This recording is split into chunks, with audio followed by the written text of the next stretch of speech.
9 सीटों की जंग की अहमियत व भाजपा से मिलती चुनौती से निपटने को अखिलेश यादव ने अब नई रणनीति पर काम करना शुरू किया है।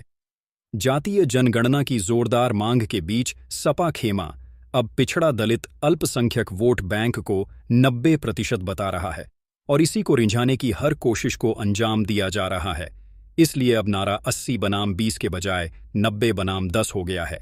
सपा इसे बटेंगे तो कटेंगे नारे के जरिए भाजपा की ध्रुवीकरण की कोशिश का जवाब मान रही है।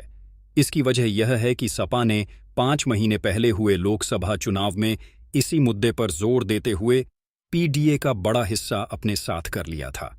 यूं तो उपचुनाव के नतीजे अमूमन सत्ताधारी दल के पक्ष में जाते हैं, फिर भी सपा की कोशिश पिछली बार अपनी जीती सीटों को बरकरार रखने की है। साथ ही उसे खैर सीट में अपने लिए खासी संभावनाएं दिख रही हैं। पिछली बार बसपा की ओर से लड़कर नंबर 2 रही चारुकेन को इस बार सपा ने प्रत्याशी बना दिया। कटेहरी, सीसामू, कुंदरकी, करहल सीट तो सपा ने पिछली बार जीती थी, लेकिन इस बार भाजपा इन्हें सपा से छीनने की कोशिश में है। सपा की चुनौती पीडीए ही है। 9 सीटों में 4 पर मुस्लिम प्रत्याशी हैं, जबकि ओबीसी समाज से 3 खिलाड़ी मैदान में हैं।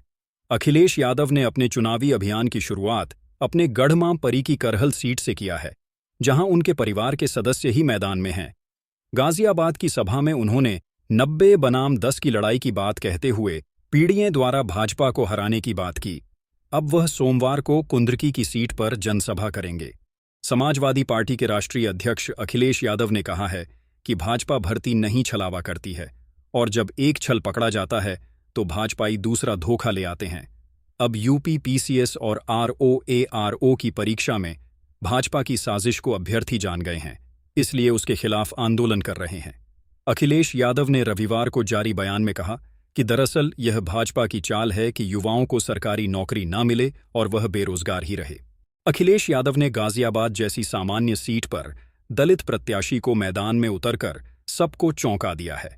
यूं तो यह सीट बीजेपी का मजबूत गढ़ है। सपा फैजाबाद लोकसभा सीट जैसा समीकरण यहां भी बनना चाहती है, यानी दलित वोट पर तो पुख्ता दावेदारी हो सके, वहीं सपा कांग्रेस का अपना वोट भी जुड़ जाए। इसी समीकरण के बूते सपा के अवधेश प्रसाद ने सामान्य सीट फैजाबाद जीती थी। सपा इस रणनीति को यहां दोहराने की कोशिश में है।